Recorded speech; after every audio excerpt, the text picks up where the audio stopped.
Kokia aš buvau studentė? Iš tiesų, aš buvau stropi studentė.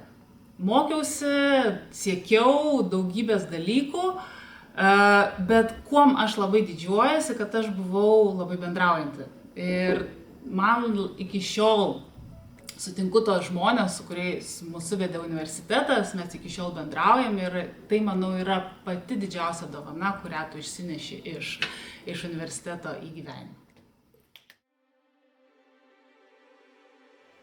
Kalėdos. Kalėdos man yra bendrystė. Iš tiesų taip šeimoje pas mus susidėliojo, kad visas kalėdinis laikotarpis yra toksai gimtadienių grandinėlė. Ir per visą šitą laiką, nuo pat mažumės, aš prisimenu tos susitikimus, bendravimą tėvų su draugais, aš pati susitikimus su šeimoje ir su draugais ir tas bendras buvimas, dalinimasis šiluma ir tuo, ką tu užgyvenai per metus, kuo dalinimasis ir prisiminimas tų dalykų, kurie tau buvo svarbus, man yra labai įdomus ir aktualus šitų laikotarpių.